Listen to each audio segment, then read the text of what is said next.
কারবালার ইতিহাস মুসলিম বিশ্বের একটি অত্যন্ত হৃদয়দায়ক ও গুরুত্বপূর্ণ ঘটনা। এটি ৬১ হিজরি সনের মুহররম মাসের ১০ তারিখ, যা আশুরা নামে পরিচিত, আধুনিক ইরাকের কারবালা নামক প্রান্তরে সংঘটিত হয়েছিল। কারবালার সম্পূর্ণ ইতিহাসটি বুঝতে হলে আপনাকে সম্পূর্ণ ভিডিওটি দেখতে হবে। সম্পূর্ণ ভিডিওটি ভালো লাগলে অবশ্যই কমেন্ট বক্সে আল্লাহর নামটি লিখে যাবেন এবং একটি লাইক করে যাবেন। মুসলিম ইতিহাসের এমন এক বেদনাদায়ক ও শিক্ষণীয় অধ্যায়ের আলোচনায় একত্রিত হয়েছি, যা কেবল একটি সাময়িক পরাজয় ছিল না, বরং ছিল মানবতার ইতিহাসে সত্য ও ন্যায়ের সর্বোচ্চ আত্মত্যাগের এক অমর গাথা। আমি কারবালার প্রান্তর ও ইমাম হুসাইন রাদিয়াল্লাহু সাল্লাম এর শাহাদাতের কথা বলছি।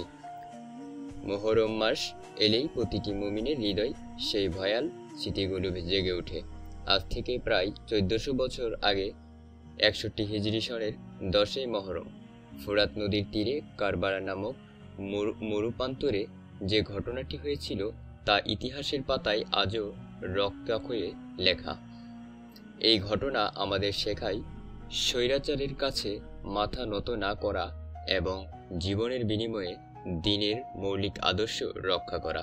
কিন্তু কারবালার একদিনে তৈরি হয়নি, এর একটি গভীর ঐতিহাসিক ও রাজনৈতিক প্রেক্ষাপট ছিল।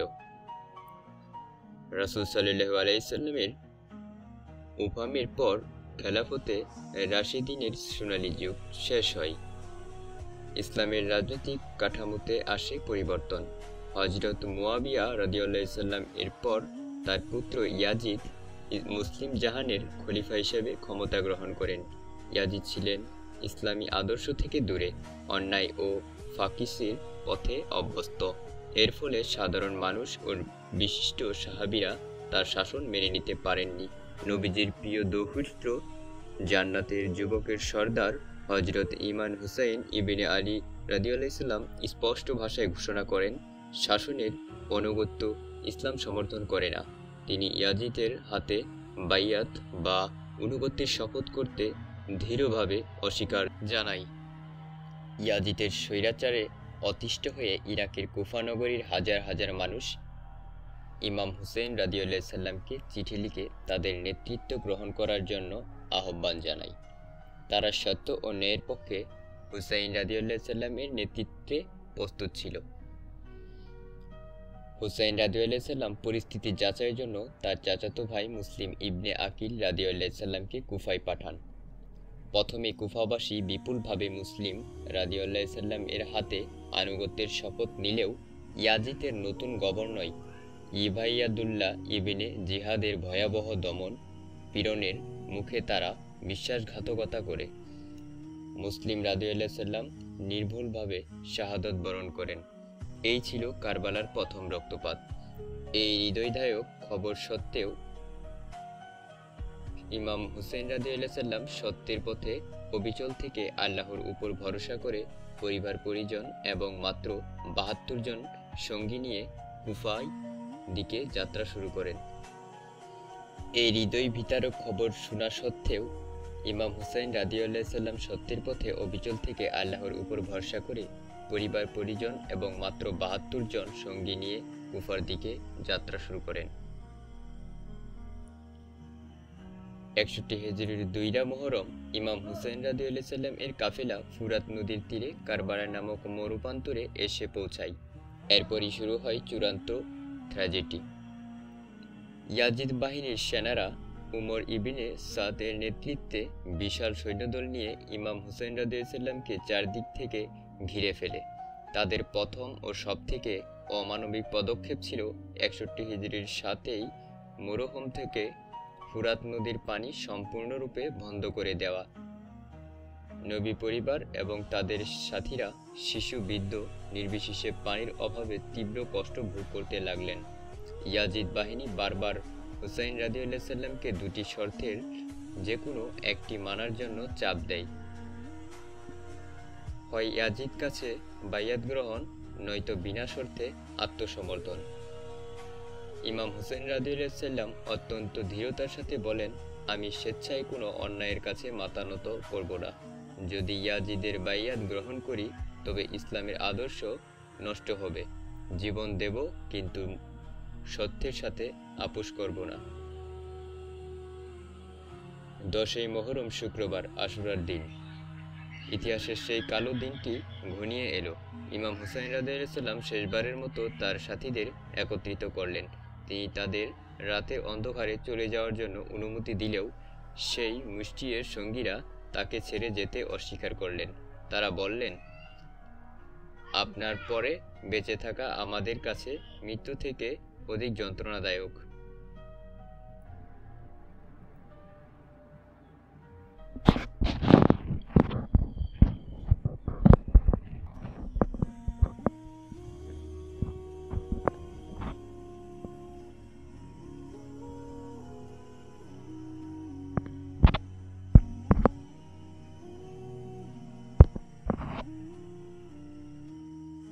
একদিকে মাত্র ৭২ জন নারী শিশু বৃদ্ধ সমেত একটি ছোট কাফেলা, অন্যদিকে হাজার হাজার অস্ত্রশস্ত্রে সজ্জিত ইয়াজিদ বাহিনী। এই আসম যুদ্ধ শুরু হলো। ইমাম হুসাইন রাদিয়াল্লাহু এর সঙ্গীরা একে একে বীরত্বের সাথে যুদ্ধ করে শাহাদত বরণ করলেন। তারা যুবক পুত্র আলী আকবর রাদিয়াল্লাহু, ভাই হযরত আব্বাস রাদিয়াল্লাহু, যারা ছিলেন তার সেনাপতির মতো, অত্যন্ত সাহসিকতার সাথে লড়াই করে শহীদ হলেন। যখন হুসাইন রাদিয়াল্লাহু কুলে 6 মাসের দুগ্ধপোষ্য শিশু আলী আসগর রাদিয়াল্লাহু পানির জন্য ছটফট করছিল, তখন তিনি শত্রুদের কাছে শুধু এক আজলা পানি চাইলেন। এর জবাবে ইয়াজিদ বাহিনী শিশুটির গলায় তীর বিধিয়ে তাকে শহীদ করে দেয়। এর চেয়ে অমানবিকতা ইতিহাসে আর কি হতে পারে? ইমাম হুসাইন রাদিয়াল্লাহু শাহাদাত অবশেষে সমস্ত সঙ্গী হারানোর পর তৃষ্ণার্ত ইমাম হুসাইন রাদিয়াল্লাহু একাই ময়দানে প্রবেশ করেন। তিনি এমন বীরত্ব দেখালেন যা ইতিহাসে বিরল, কিন্তু অগণিত শত্রুর আঘাতে রক্তাক্ত হয়ে একসময় নবী দৌহিত্র ইসলামের এই মহান রক্ষক কারবালার ধূসর প্রান্তরে লুটিয়ে পড়লেন এবং তাকে নির্মলভাবে শহীদ করা হলো। কারবালার ইতিহাস মুসলিম বিশ্বের একটি অত্যন্ত হৃদয়দায়ক ও গুরুত্বপূর্ণ ঘটনা। এটি 61 হিজরি সনের মুহররম মাসের 10 তারিখ, যা আশুরা নামে পরিচিত, আধুনিক ইরাকের কারবালা নামক প্রান্তরে সংঘটিত হয়েছিল। কারবালার সম্পূর্ণ ইতিহাসটি বুঝতে হলে আপনাকে সম্পূর্ণ ভিডিওটি দেখতে হবে। সম্পূর্ণ ভিডিওটি ভালো লাগলে অবশ্যই কমেন্ট বক্সে আল্লাহর নামটি লিখে যাবেন এবং একটি লাইক করে যাবেন। মুসলিম ইতিহাসের এমন এক বেদনাদায়ক ও শিক্ষণীয় অধ্যায়ের আলোচনায় একত্রিত হয়েছি, যা কেবল একটি সাময়িক পরাজয় ছিল না, বরং ছিল মানবতার ইতিহাসে সত্য ও ন্যায়ের সর্বোচ্চ আত্মত্যাগের এক অমর গাথা। আমি কারবালার প্রান্তর ও ইমাম হুসাইন রাদিয়াল্লাহু এর শাহাদাতের কথা বলছি। মুহররম মাস এলেই প্রতিটি মুমিনের হৃদয় সেই ভয়াল স্মৃতিগুলো জেগে ওঠে। আজ থেকে প্রায় 1400 বছর আগে 61 হিজরি সনের 10ই মুহররম ফোরাত নদীর তীরে কারবালা নামক মরুপ্রান্তরে যে ঘটনাটি হয়েছিল তা ইতিহাসের পাতায় আজও রক্তাক্ষরে লেখা। এই ঘটনা আমাদের শেখায় স্বৈরাচারের কাছে মাথা নত না করা এবং জীবনের বিনিময়ে দ্বীনের মৌলিক আদর্শ রক্ষা করা। কিন্তু কারবালার একদিনে তৈরি হয়নি, এর একটি গভীর ঐতিহাসিক ও রাজনৈতিক প্রেক্ষাপট ছিল। রাসূল সাল্লাল্লাহু আলাইহি সাল্লামের উফামের পর খেলাফতে রাশিদিনের সোনালী যুগ শেষ হয়। ইসলামের রাজনৈতিক কাঠামোতে আসে পরিবর্তন। হযরত মুয়াবিয়া রাদিয়াল্লাহু এর পর তার পুত্র ইয়াজিদ মুসলিম জাহানের খলিফা হিসেবে ক্ষমতা গ্রহণ করেন। ইয়াজিদ ছিলেন ইসলামী আদর্শ থেকে দূরে, অন্যায় ও ফাকিসির পথে অভ্যস্ত। এর ফলে সাধারণ মানুষ ও বিশিষ্ট সাহাবীরা তার শাসন মেনে নিতে পারেননি। নবীজির প্রিয় দৌহিত্র জান্নাতের যুবকের সর্দার হযরত ইমাম হুসাইন ইবনে আলী রাদিয়াল্লাহু স্পষ্ট ভাষায় ঘোষণা করেন, শাসনের অনুগত্য ইসলাম সমর্থন করে না। তিনি ইয়াজিদের হাতে বাইয়াত বা অনুগত্যের শপথ করতে দৃঢ়ভাবে অস্বীকার জানায়।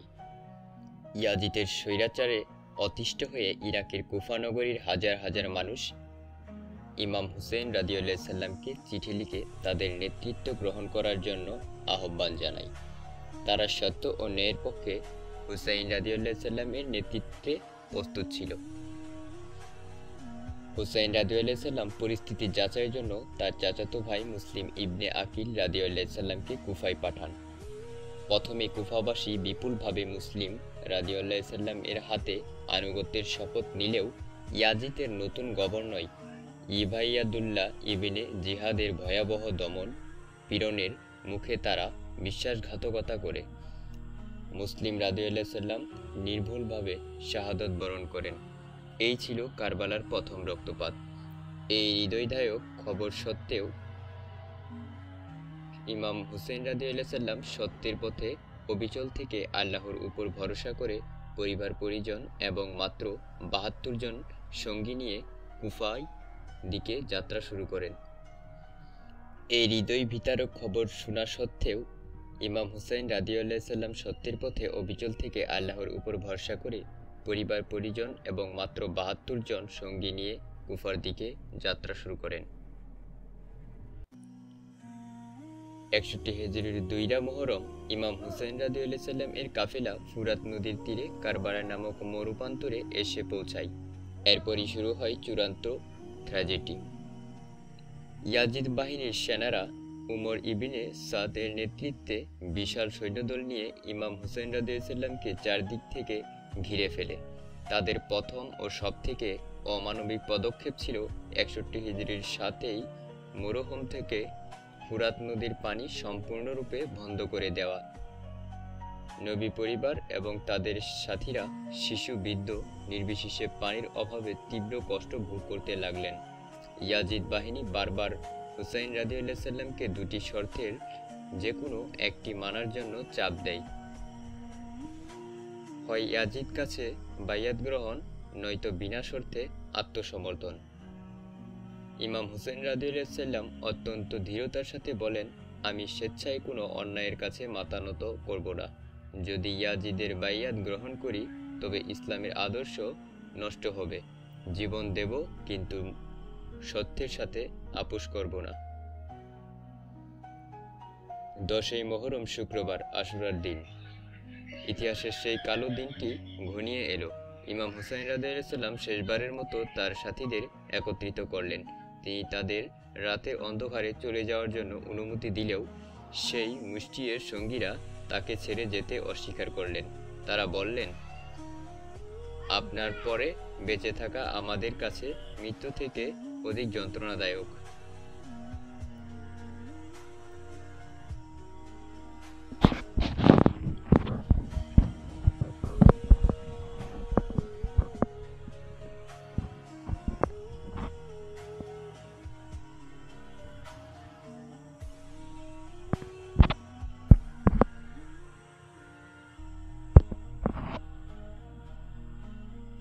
একদিকে মাত্র ৭২ জন নারী শিশু বৃদ্ধ সমেত একটি ছোট কাফেলা, অন্যদিকে হাজার হাজার অস্ত্রশস্ত্রে সজ্জিত ইয়াজিদ বাহিনী।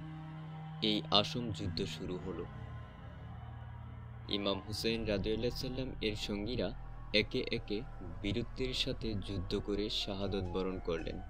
তারা যুবক পুত্র আলী আকবর রাদিয়াল্লাহু সাল্লাম, ভাই হযরত আব্বাস রাদিয়াল্লাহু সাল্লাম, যারা ছিলেন তার সেনাপতির মতো অত্যন্ত সাহসিকতার সাথে লড়াই করে শহীদ হলেন। যখন হুসাইন রাদিয়াল্লাহু সাল্লামের কুলে ৬ মাসের দুগ্ধপোষ্য শিশু আলী আসগর রাদিয়াল্লাহু সাল্লাম পানির জন্য ছটফট করছিল, তখন তিনি শত্রুদের কাছে শুধু এক আজলা পানি চাইলেন। এর জবাবে ইয়াজিদ বাহিনী শিশুটির গলায় তীর বিধিয়ে তাকে শহীদ করে দেয়। এর চেয়ে অমানবিকতা ইতিহাসে আর কি হতে পারে। ইমাম হুসাইন রাদিয়াল্লাহু সাল্লামের শাহাদাত অবশেষে সমস্ত সঙ্গী হারানোর পর তৃষ্ণার্ত ইমাম হুসাইন রাদিয়াল্লাহু সাল্লাম একাই ময়দানে প্রবেশ করেন। তিনি এমন বীরত্ব দেখালেন যা ইতিহাসে বিরল, কিন্তু অগণিত শত্রুর আঘাতে রক্তাক্ত হয়ে একসময় নবী দৌহিত্র ইসলামের এই মহান রক্ষক কারবালার ধূসর প্রান্তরে লুটিয়ে পড়লেন এবং তাকে নির্মলভাবে শহীদ করা হলো।